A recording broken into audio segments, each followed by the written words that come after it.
18వ అధ్యాయము 24వ వచనం. లూకా సువార్త 18వ అధ్యాయము 24వ వచనం. యేసు అతని చూచి ఆస్తి గలవారు దేవుని రాజ్యములో ప్రవేశించుట ఎంతో దుర్లభము. ధనవంతుడు దేవుని రాజ్యములో ప్రవేశించుట కంటే సూది బెజ్జములో ఒంటె దూరుట సులభమని చెప్పాను. హల్లెలూయా. ఈ వాక్యము ధనవంతులకు అందరికీ సూచనగా ఒక ఆజ్ఞగా కనపడుతుంది. ఎందుకంటే దేవుడు మాట అంటున్నాడు, ఆస్తి గలవారు దేవుని రాజ్యములో ప్రవేశించుట ఎంతో దుర్లభము. అంటే వాని హృదయం ఎక్కడుందంట? ఆస్తి మీద ఉంది, ఐశ్వర్యం మీద ఉంది. ఎప్పుడైతే దీనిలో వాని హృదయం ఉందో వాని పరిస్థితి పరలోక రాజ్యానికి చాలా దూరముగా ఉన్నది. అలాగే ఇంకేమంటున్నాడంటే, ధనవంతుడు దేవుని రాజ్యంలో ప్రవేశించుట కంటే సూది బెజ్జములో ఒంటె దూరుట సులభము. ఎలాగా? సూది బెజ్జంలో ఒంటె దూరుట సులభము. అంటే దేవునికి డబ్బు ఉంటే ఎంత అవిధేయులంగా ఉంటున్నామో దేవుడు వాక్యం ద్వారా మనకు బోధిస్తున్నాడు. ఇవాళ అయ్యా నాలో ధనం ఉంది, నేను నిన్ను వెంబడిస్తున్నాను అని మనం అంటున్నాం, కానీ దేవుడు అంటున్నాడు, మీరు నన్ను వెంబడించకుండా నాకు చాలా దూరంగా ఉన్నారు. మీరు నన్ను వెంబడించకుండా నాకు చాలా దూరంగా ఉన్నారు. ఎలా చూద్దాము? లూకా సువార్త 17వ అధ్యాయము 16-19. 17 కాదు, 16-19. లూకా 16-19. ధనవంతుడు ఒకడుండెను. అతడు ఊదా రంగు బట్టలను సన్నపు నార వస్త్రములను ధరించుకొని ప్రతి దినము బహుగా సుఖపడుచుండువాడు. లాజరు అను ఒక దరిద్రుడు ఉండెను. వాడు కురుపులతో నిండిన వాడై ధనవంతుని ఇంటి వాకిట పడి ఉండి అతని బల్ల మీద నుండి పడు రొట్టె ముక్కలతో ఆకలి తీర్చుకొనగోరెను.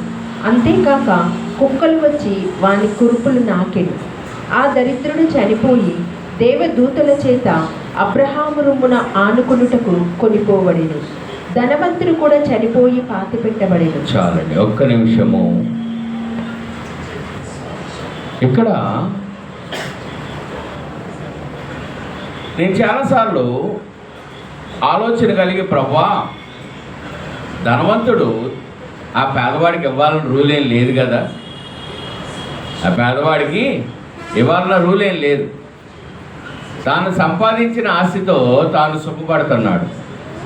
పోయిన ఆదివారం ఇదే విషయమై దేవుడు కొన్ని మర్మాలు మనకు బోధించాడు. తినుచు తాగుచు సుఖిస్తాము అంటే దేవునితో మనం ఎటువంటి స్థితిలో ఏ శ్రమలో వెళ్తున్నామో దేవుడు పోయిన వారం ముందు మనతో మాట్లాడినప్పుడు ఇవాళ కూడా ధనం విషయమే మరలా మాట్లాడుతున్నప్పుడు జాగ్రత్తగా గమనించండి. మరి దీనికోసం దేవుడు మనల్ని ఎందుకు హెచ్చరిస్తున్నాడో తెలియదు, కానీ ఆ ధనం విషయమై మరలా చెప్తున్నాడు. మనకి ఐశ్వర్యవంతుడు ఉన్నాడు, దరిద్రుడు ఉన్నాడు, తన సుఖము తాను అనుభవిస్తున్నాడు. కానీ ఈ దరిద్రుడు ఏం చేస్తున్నాడంట? ఈ ఐశ్వర్యవంతుడు బల్ల మీద నుంచి ఏమన్నా ఆయన తింటుంటే కింద ఒకటి పడిపోతే దానిని తిని కడుపు నింపుకుందామని ఎదురు చూస్తున్నాడు. అంటే లోపలికి వెళ్ళినప్పుడు బయటకు వచ్చేటప్పుడు ఈ ధనవంతుడు నాకేమన్నా సహాయము చెయ్యకపోడా, ఈ ధనవంతుడి దగ్గర నుంచి నాకేమన్నా సహాయము రాకపోదా అని అతడు ఎదురు చూస్తూనే ఉన్నాడట. అంటే ఎక్కడ ధనముందో అక్కడ ఆ పేదవాడు ఏం చేస్తున్నాడు? ఇవాళ ఆకలి తీరిద్దేమో. కానీ ఈ ఇరువురు చనిపోయినప్పుడు ఒకరేమో అబ్రహాము రొమ్మున అనుకున్నారు, ఇంకొకరేమో దూరంగా నరకంలోనికి వెళ్ళబడ్డారు. మరి ఇతడేమో ఇతనికి వాగ్దానం ఇవ్వలేదు కదా, ఇచ్చాడా? నేను నీకు డబ్బులు ఇస్తా అన్నాను, ఇవ్వలేదు అని ఆయన అన్నాడా? అనలేదు. మరి అతని నిమిత్తం ఇతనెందుకు నిందించబడ్డాడు? హల్లెలూయా. జాగ్రత్తగా గమనించండి. అతని నిమిత్తము ఇతనెందుకు నిందించబడ్డాడు అంటే వీరిరువురిని కలిపి చెప్తున్న సువార్త ఇది. అది వీరిద్దరిని కలపకపోతే అసలు ప్రస్తావనే లేదు. కానీ వీరిద్దరిని కలిపినప్పుడు దేవుడు మనకి ఇక్కడ మర్మాన్ని బయలుపరుస్తున్నాడు. ఎందుకు వీరిద్దరిని కలిపాడంటే వీరిద్దరిని ఎక్కడ పెడుతున్నాడంట? ఆ దరిద్రుడు చనిపోయి దేవదూతల చేత అబ్రహాము రొమ్మున ఆనుకొనుట కొనిపోబడెను, ధనవంతుడు కూడా చనిపోయి పాతి పెట్టబడెను. అప్పుడు అతడు పాతాళములో బాధపడుచు కన్నులెత్తి దూరం నుండి అబ్రహామును అతని రొమ్మును ఆనుకొని ఉన్న లాజరును చూచి. అంటే ఇప్పుడు స్వర్గం నరకం ఎంత దూరంలో ఉంది? ఇరువురు చూచేంత దూరంలోనే ఉంది. ఇరువురు చూచేంత దూరంలోనే ఉంది. అంటే పాతాళమును కొనిపోబడిన ఇతను ఎక్కడ చూస్తున్నాడంట? దేవదూతల రొమ్మున అబ్రహాము రొమ్మున అనుకున్న లాజరును చూస్తున్నాడంట. మరి పాతాళం అంటే మనం ఎక్కడో లోపల అంటాము, స్వర్గం అంటే మనం ఎక్కడో పైన అంటాము, కానీ ఒక్కరినొక్కరు చూసుకుంటున్నారంట. హల్లెలూయా. అంటే దేవుడు చూడండి, పాతాళం అంటే వెంటనే మన ఆలోచన నరకంలోనికి వెళ్ళిపోయాం, వెంటనే మన ఆలోచన. పరలోకం అంటే వెంటనే అబ్రహాము రొమ్మును అనుకున్నాం. కానీ దేవుడు వీరిరువురి మధ్య దూరం ఎంత అంటే అతడికి చూపిస్తున్నాడంట. హల్లెలూయా. ఆ ధనవంతుడికి ఆ దరిద్రుని చూపిస్తున్నాడంట. అయ్యా, న్యాయ విమర్శ దేవుడు తీరుస్తాడు అంటే నువ్వు ఎవరెవరికి ఏమేం చేశావో మరణించిన తర్వాత వారిని నీ ముందే చూపెడతాడంట. హల్లెలూయా. అంటే distance is not the barrier. మనం ఎక్కడున్నా కూడా ఆత్మతో నింపబడిన అభిషక్తులు దైవజనులు మనం ప్రార్థన చేస్తే ఆ ఆత్మ ఫలమును మనం పొందుకుంటాం. ఇక్కడ కూడా దేవుడు అదే చెప్తున్నాడు. అబ్రహాము రొమ్మున అనుకున్న లాజర్ని ఈ ధనవంతుడు చూస్తున్నాడు. హల్లెలూయా. అంటే మనం జీవించి ఉన్న ప్రయాణం అంతా ఎక్కడా తప్పించుకోలేం, ఏ స్థితిలోనూ తప్పించుకోలేం. అదే ఇక్కడ ఇంకొంచెం లోతుకి వెళ్ళినట్లయితే 24వ వచనం చూద్దాము.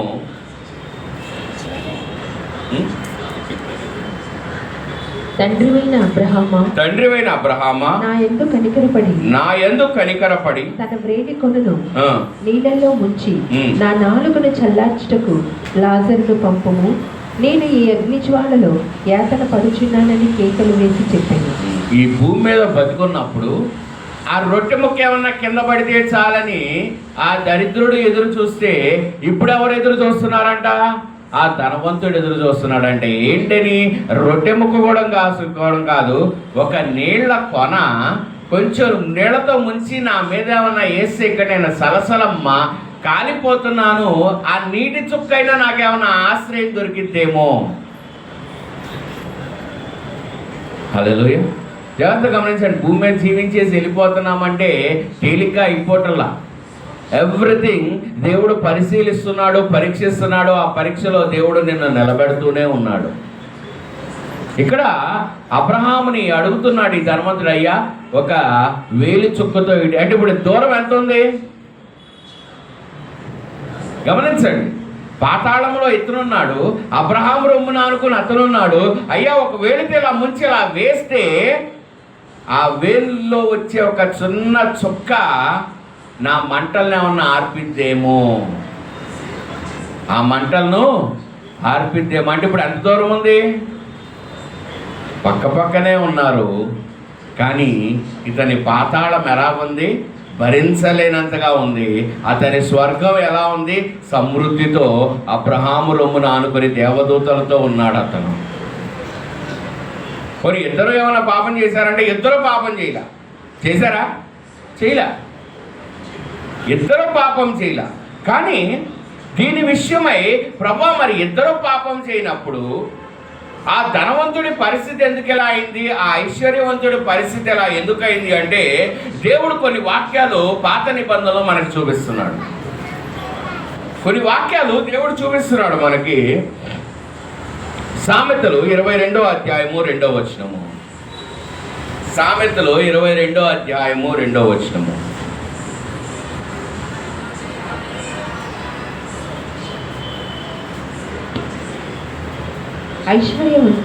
ఐశ్వర్యవంతులను దరిద్రులను కలిసియుందురు.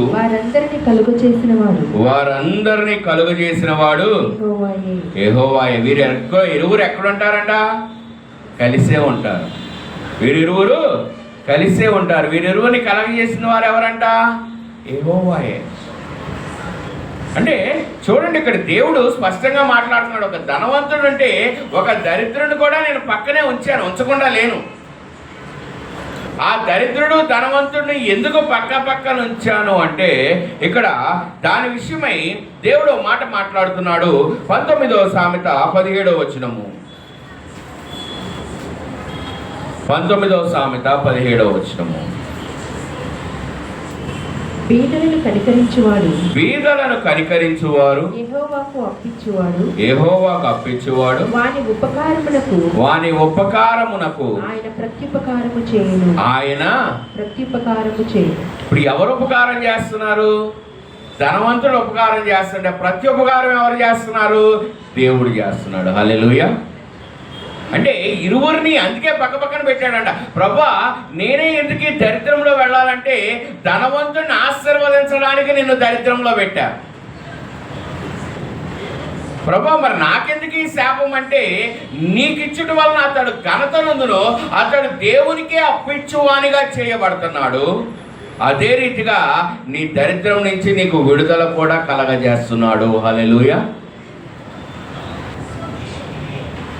నీ దరిద్రం నుండి విడుదల కూడా కలగజేస్తున్నాడు. అంటే నువ్వు ఏదైతే నీకు కలిగిన దాన్ని ఆ పేదవానికి ఇస్తున్నావో ఇది ఎలా లెక్కేశాడంట దేవుడు?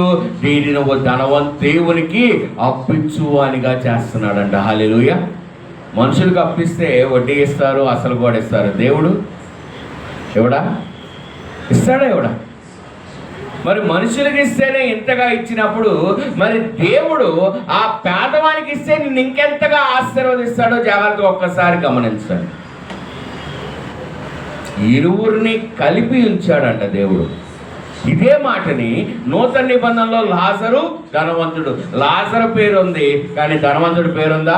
లేదు. ఎందుకు పేరు లేదు అంటే ఆ పేరు ఏమైంది? మరుగ చేయబడింది. ఎందుకు? ఎప్పుడైతే అతను ధనమిచ్చిన వాడై ఉన్నాడో, ఎప్పుడైతే ఆ పేదవానికి సహాయం చేసిన వాడై ఉన్నాడో అతడు ఏమై ఉన్నాడు? అప్పిచ్చువానిగా. ఎవరికి? యెహోవాకు అప్పిచ్చువానిగా చేయబడేవాడు. ఆ పేరు లాజర్ కన్నా ఆ ధనవంతుడి పేరే ఈ జీవగ్రంథమందు లిఖించబడి ఉండేది. కానీ ఇప్పుడు ఎవరి పేరు లిఖించబడింది? లాజరు పేరు లిఖించబడింది, కానీ ఆ ధనవంతుని పేరు లిఖించబడలేదు. అందుకే దేవుడు కలిపే సృష్టించాను ఏమంటున్నాడు? కలిపే సృష్టించాను. నా వల్లనే ఆడిద్దరూ కలిగారు. అయ్యా, ఆడ దరిద్రంలో పుట్టడానికి కారణము నేనే, ఇతడి ధనవంతుల్లో పుట్టడానికి కారణము నేనే. దేవుడు చెప్తున్నాడు, నేనే ఎక్కడి నుంచి ఏది కలగల. ఆ దరిద్రం ప్రభా నేనే ఎందుకు దరిద్రం పుట్టాను, నేనే ఎందుకు ఇంట్లో పుట్టానంటే నీకు సహాయం చేయవాడు ఒక్కడైనా ఉంటాడేమో అని పరీక్షించడానికి నేను నా ఇంట్లో పెట్టాను. కానీ ఒక్కడు కూడా నీకు సహాయం చేయలేనప్పుడు, చెయ్యగలిగి కూడా సహాయం నీ యొద్దకు రానప్పుడు వారందరినీ నేను న్యాయ విమర్శలో నిలబెడుతున్నాను. హల్లెలూయా.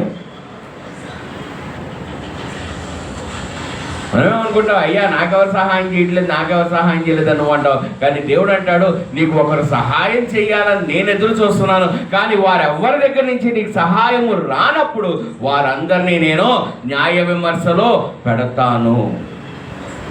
హల్లెలూయా. ఎందుకో చూద్దాం. ఇది కూడా 112వ కీర్తన 3, 4, 5 వచనాలు చూద్దాము. 112వ కీర్తన 3, 4, 5 వచనాలు. కలిమియు సంపదయు వాని ఇంట నుండును, కలిమియు సంపదయు వాని ఇంట ఉండును, వాని నీతి నిత్యము నిలుచును, యథార్థవంతులకు చీకటిలో వెలుగు పుట్టును, వారు కటాక్షమును వాత్సల్యతయు నీతియు గలవారు, దయాళులను అప్పిచ్చువారును భాగ్యవంతులు, న్యాయ విమర్శలో వారి వ్యాజ్యము గెలుచును. న్యాయ విమర్శలో వారి వ్యాజ్యము గెలుచును. ఇప్పుడు న్యాయ విమర్శ ఎక్కడ జరుగుతుంది? ఈ ధనవంతుడు ఎవరిని అడుగుతున్నాడు? అబ్రహాముని అడుగుతున్నాడు. అబ్రహామా, నీ చేతికున్న నీ దగ్గరున్న లాజర్తో ఒక వేలి కొనతో నీళ్లు ముంచి నా మీద వెయ్యి అన్నప్పుడు ఇక్కడ న్యాయ విమర్శ జరిగినప్పుడు ఆ నీళ్లు వేశాడా వేయలేదా? వేయలే. అంటే న్యాయ విమర్శలో గెలిచాడా ఓడిపోయాడా? ఓడిపోయాడు. అంటే చూడండి, వాక్యము ఎలా దేవుడు మనతో మాట్లాడతాడో.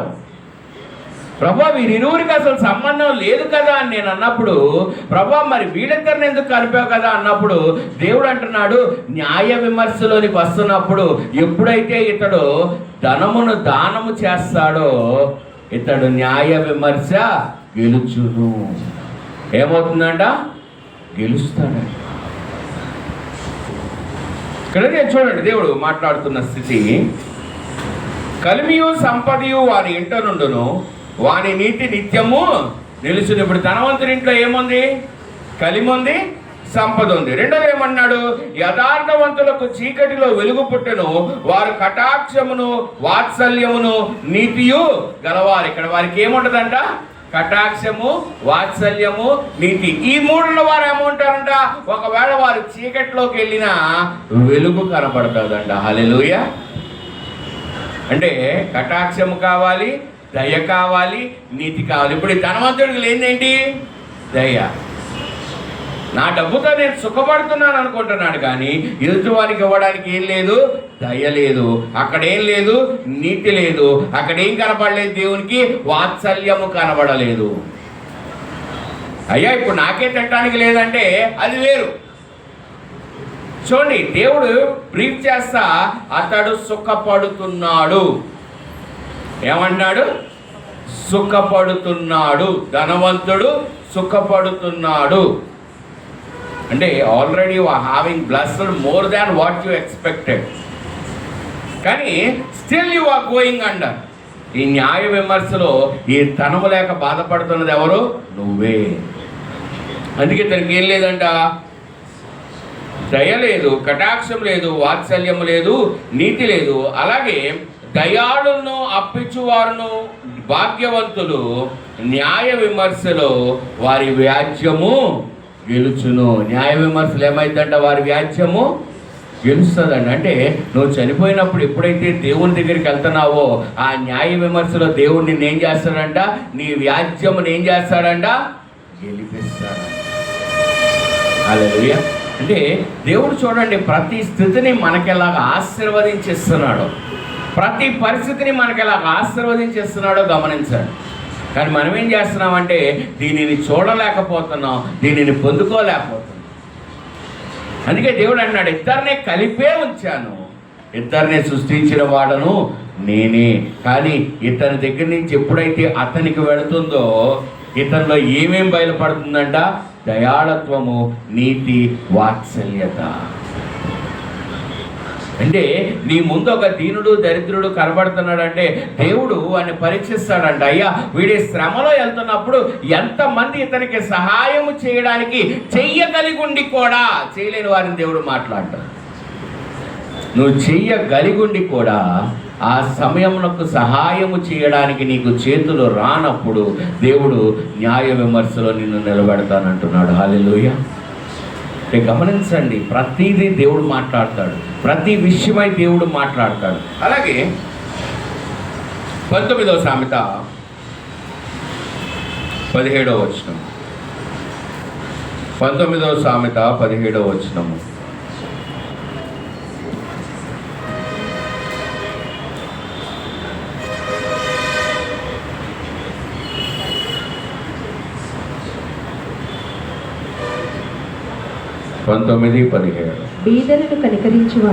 బీదలను కనికరించువాడు యెహోవాకు అప్పించువాడు. ఇప్పుడు దేవుడు డైరెక్ట్గా ఏం చేస్తున్నాడు? నాకే నువ్వు అప్పేస్తున్నావు, నువ్వు నాకే అప్పేస్తున్నప్పుడు నేను పాతాళ లోకానికి పంపిస్తాడా దేవుడు? అంటే తన జీవితకాలం అంతా ఇరువురిని చూస్తున్నాడు, ఇరువురిని పక్కపక్కన ఉంచాడు. కానీ ఎప్పుడైతే అతనికి ఒక చిన్న రొట్టె ముక్కన్న నువ్వు సహాయం చేస్తుంటే ఎవరికి అప్పించినట్టంట? దేవునికి అప్పించినట్టంట. దేవునికి అప్పించుంటే నువ్వు పాతాళానికి వెళ్ళేవాడివా?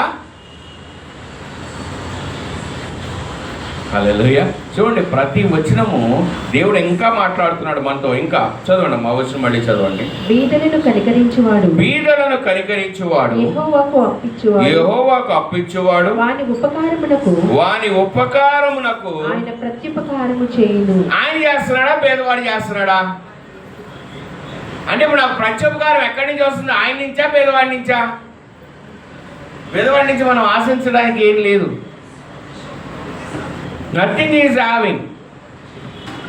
ఆయన నేను ఇంక అడుగుతున్నాడు, అయ్యా నాకేమన్నా ఒక రొట్టె ముక్క ఈ పూటకి తినడానికి ఉంటే సహాయము చెయ్యి.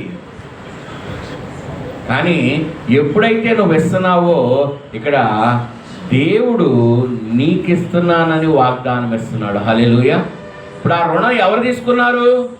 దేవుడు తీసుకున్నాడు. అంటే దీనికి ప్రామిసరీ నోట్ లేదు, ఎవరో సాక్షులు లేరు, కానీ సాక్ష్యము ఎక్కడ లిఖించబడింది? పరలోకమందు లిఖించబడింది. ఇతనికి సహాయము చేశాడు కనుక ఈ సహాయము నిమిత్తము నేను ఇతనికి ప్రత్యుపకారము చెయ్యాలి. దేవుడు అబద్ధమాడేవాడా? అంటే ఇప్పుడు నీ ప్రత్యుపకారం ఎక్కడ స్టార్ట్ అయింది?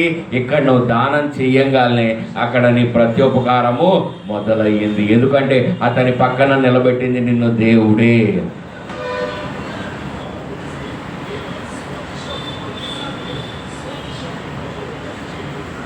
పదిహేడో అధ్యాయము 5వ వచనము. బీదలను వెక్కిరించువాడు వారి సృష్టికర్తలను నిందించువాడు. బీదలను వెక్కిరించేవాడు ఏమంట? వారి సృష్టికర్త. అంటే ఇప్పుడు పేదలను సృష్టించిన వారు ఎవరు?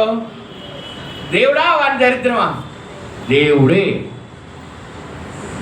నిన్ను దరిద్రునిగా దేవుడు వాడు సృష్టించింది దేవుడే. ఎందుకంటే అది ఏదైనా అవ్వచ్చు, ఏ శాపం అవ్వచ్చు, ఏ పాపం అవ్వచ్చు, లేదంటే నిన్ను పరీక్షించడానికి అవ్వచ్చు, లేదంటే అక్కడి నుంచి నిన్ను బయటకు తీసుకురావడానికి అవ్వచ్చు, లేదంటే సహాయం చేయవారు ఎంతమంది ఉన్నారో నీ ద్వారా చూడడానికి అవ్వచ్చు. What ever the reason is, God is having a genuine reason. అందుకని ఆ పేదవానిగా నేను సృష్టించాడు. అదే రీతిగా ఇంకో ధనవంతుడు కూడా సృష్టించాడు. కానీ ఎప్పుడైతే ఆ పేదవానికి ధనము రాలేదో అతను ఎక్కడ ఉంచబడ్డాడు? అబ్రహాములో ఉంచబడ్డాడు. ధనమునన్న దేవుడు, ధనవంతుడు ఎక్కడ ఉంచబడ్డాడు? పాతాళములో ఉంచబడ్డాడు. కానీ చిన్న సహాయం చేస్తే ప్రతిసారి న్యాయ విమర్శలో గెలిపిస్తానంది ఎవరు? దేవుడే. అతనికి ఏదైనా సహాయం చేస్తే నీకు సహాయం కలిగిస్తానంది ఎవరు? దేవుడే. ప్రత్యుపకారం చేస్తానంది ఎవరు? దేవుడే. ప్రతి స్థితిని దేవుడే మనతో మాట్లాడుతుంటే మనం ఏం చేస్తామంటే వానికి ఇస్తే మనకేం వస్తుందండి, వానికి ఇస్తే నాకేం వస్తుంది, ఎందుకు ఇవ్వాలి? ప్రతి స్థితి గమనించండి, దేవుడు మనతో మాట్లాడుతూనే ఉన్నాడు.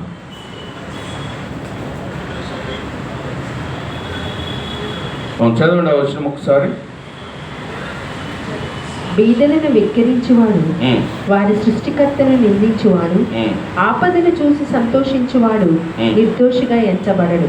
ఆపదను చూసి సంతోషించువాడు, అరే ఈడి దరిద్రం ఎందుకేరా ఇలా తయారైంది, వీడికి దరిద్రం వచ్చింది, వీడికి దూరంగా ఉంచాలి. దేవుడు ఏమంటున్నాడు? సంతోషించడు. నువ్వు వాడిని వెక్కిరిస్తుంటే దేవుడు సంతోషించడు. ఎందుకంటే ధనవంతుడిగా పుట్టాలని నువ్వు అనుకుని నువ్వు పుట్టలేదు, పేదరికంలో పుట్టాలని అనుకుని వాడు పుట్టలేదు. పుట్టారా? ఎవరు అనుకుని పుట్టలా. కానీ దేవుని సృష్టిలో కార్యముగా ఇది నెరవేర్చబడినప్పుడు ఆ నెరవేర్చబడిన దానికి ఆశీర్వాదం జరిగించడానికి కూడా దేవుడు మనల్ని సిద్ధపరిచే ఉంచాడు. ఆమేన్. ప్రతిదీ దేవుడు మనకి ఇస్తున్నాడు అడగకుండానే. కానీ అది చూడడంలోనే మనకు వ్యత్యాసం కనబడుతుంది. అయ్యా నాకు ప్రత్యుపకారం రావట్లేదు, నువ్వు ఎన్నిసార్లు ఎంతమందికి సహాయం చేసావు, నా ప్రార్థనకు అవసరం ఇది రావట్లేదు, ఎంతమందికి ఎన్నిసార్లు నువ్వు ఉపకారము చేసావు. హల్లెలూయా. అలాగే ఇంకా అంటున్నాడు సామెత 3వ సామెత 7వ వచనం చూద్దాము.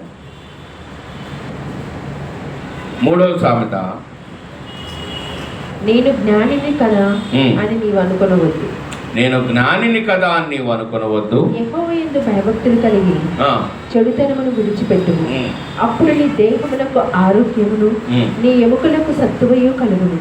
నీ రాబడి అంతటిలో ప్రథమ ఫలమును నీ ఆస్తిలో భాగముని ఇచ్చి యెహోవాను ఘనపరచుము. నీ రాబడి అంతటిలో ప్రథమ ఫలము నీ ఆస్తిలో భాగమిచ్చి యెహోవాని ఘనపరచుము.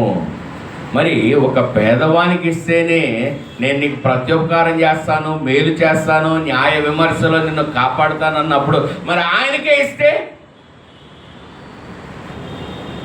నీ ప్రథమ ఫలము ఆయనకే ఇస్తే, నీ ఆస్తిలో భాగము ఆయనకే ఇస్తే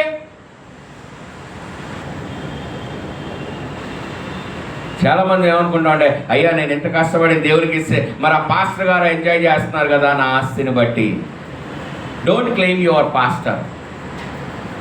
నీ పాస్టర్ కూడా ఇదే వాక్యం అండి. ఆ పాస్టర్ కూడా ఎవరికన్నా ఇవ్వకపోతే అతను కూడా న్యాయ విమర్శలు గెలవడు.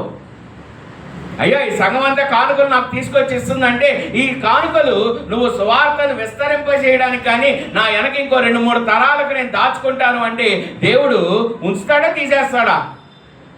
వాళ్ళతో సహా తీసేస్తాడు. కొంచెం వాళ్ళకన్నా ఉంచుతాడేమో కానీ, వాళ్ళ మీద కనికరం ఉంచుతాడేమో కానీ, సేవకుడు వన్ను నిలబడినప్పుడు ఎప్పుడైతే వారి ధనముతో నీ కుటుంబమును నీ తరతరములకు ధనము సిద్ధపరచుకోవడానికి నువ్వు వెంబడిస్తే గెహాజీకి ఆశీర్వాదం వచ్చిందా, శాపం వచ్చిందా?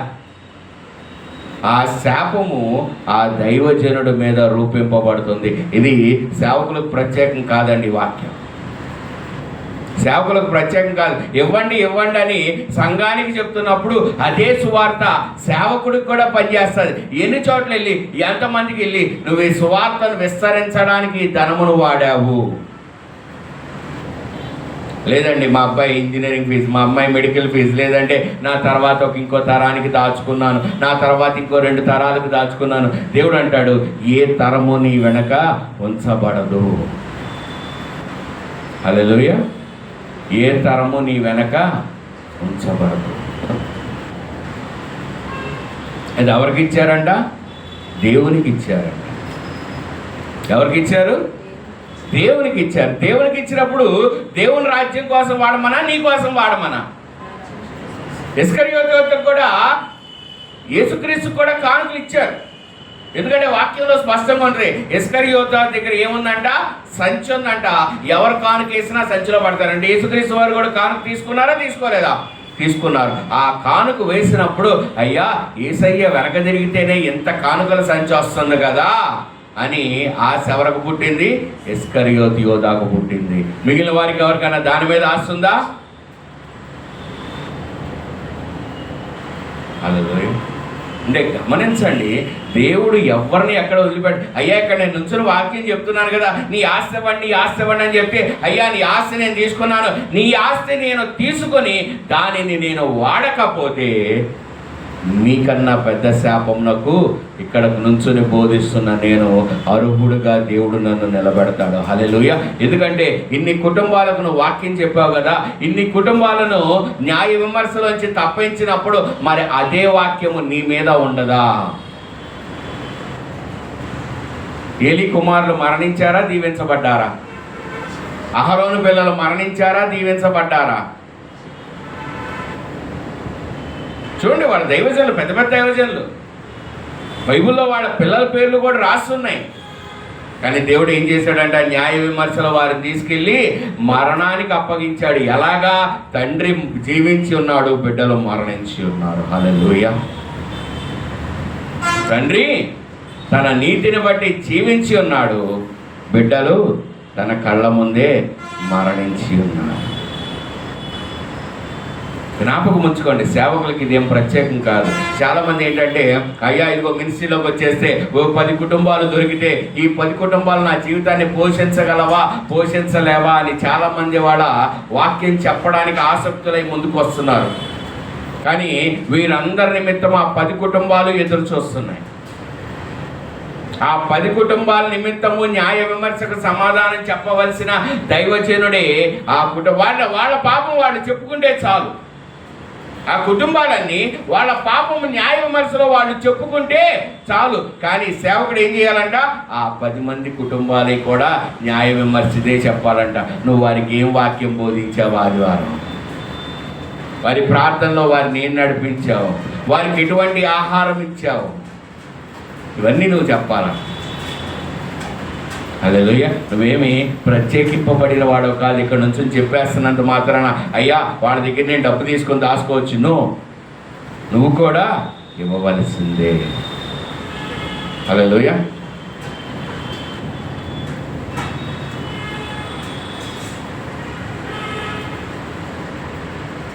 ఇక్కడ 3:7 సామెత 3:7. నేను జ్ఞానిని కదా అని నీవు అనుకొనవద్దు. యెహోవాయందు భయభక్తులు కలిగి చెడుతనమును విడిచిపెట్టుము. అప్పుడు నీ దేహమునకు ఆరోగ్యమును నీ ఎముకలకు సత్తువయు కలుగును. నీ రాబడి అంతటిలో ప్రథమ ఫలమును నీ ఆస్తిలో భాగముని ఇచ్చి యెహోవాను గణపరచుము. ఇక్కడ ఏంటంటే నాకు హీలింగ్, డెలివరెన్స్ కూడా వస్తుంది. పేదలకు ఇస్తే నాకు సహాయము, ఆపదకాలం మందు నన్ను జ్ఞాపకం చేసుకుంటాడు. కానీ దేవునికి ఇస్తే నా ఎముకలకు బలం వస్తుందా రావట్లేదా? వస్తుంది. అంటే నీకు హీలింగ్ ఉంది, డెలివరెన్స్ ఉంది. నీకున్నదాన్ని నువ్వు ఇవ్వడం మొదలు పెట్టినప్పుడు. మనందరం ఏమంటామంటే, అయ్యా పాస్టర్ గారు డబ్బులు అడుగుతున్నారు, పాస్టర్ గారు నువ్వు పాస్టర్ గారికి ఇవ్వట్లా. ఇది దేవుడు నీ నిమిత్తము రికార్డు చేస్తున్న ఆశీర్వాదము. హల్లెలూయా. నీ నిమిత్తము రికార్డ్ అవుతుంది ఇది. నీ ఆస్తి అంతట్లో భాగం ఇస్తున్నప్పుడు నీ నిమిత్తము రికార్డ్ అవుతున్న ఆశీర్వాదం ఇది. ఎప్పుడైతే దీనిని చేస్తున్నావో నీకు ఆలస్యమవుతున్నవన్నీ త్వరగా ముందుకి జరిగించబడతాయి. లాజరుతో ఉన్న లాజరు ధనవంతుడు దూరంగా ఉన్నారా? ఏలు పట్టేంత దగ్గరలో ఉన్నారా? ఏలు చాచి ఈ నీళ్ళలో ముంచి ఆ డ్రాప్ వేస్తే చాలు. అంటే దూరం ఇంతే, అంటే అతను అంత దగ్గరగా కనబడుతున్నాడు. కానీ అతడు పాతాళంలో ఉంది, ఇతడు స్వర్గములో ఉన్నాడు. ఇరువురి మధ్య దూరం కొంచెమైన ధనవంతుడు ఆశ చెయ్యి చాపి కొంచెం వేస్తే బాగుండు, కొంచెం వేస్తే బాగుండు. హల్లెలూయా. జాగ్రత్త గమనించండి. వాక్యము మనతో మాట్లాడుతున్నప్పుడు, అయ్యా నేను ఎవరికి సహాయం చేయాలి, నాకున్న స్థితిలోనే, నాకున్న పరిస్థితుల్లోనే ఎప్పుడైతే ఈ సహాయం చేయబడుతుందో ఆ సహాయాన్ని దేవుడు ఆశీర్వదిస్తున్నాడు. కీర్తన 41 మొదటి వచనం చూద్దాము. 41వ కీర్తన మొదటి వచనము.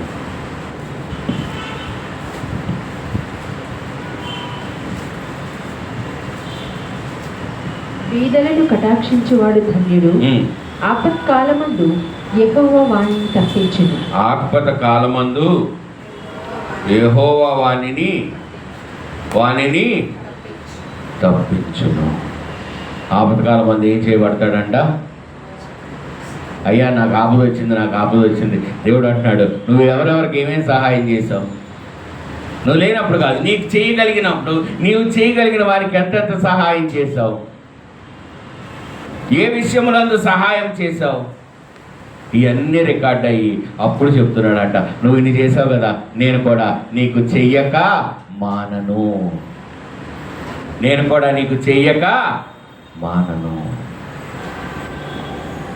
ప్రతి స్థితి నువ్వు చేసిన దాన్ని బట్టే, నీ హృదయము నీతో మాట్లాడుతున్న స్థితిని బట్టే దేవుడు నీతో మాట్లాడి నీకు కనికరం ఇస్తున్నాడు. హల్లెలూయా. చూద్దాము లూకా సువార్త 17వ అధ్యాయంకి వచ్చేద్దాము. 16:24. 16:24.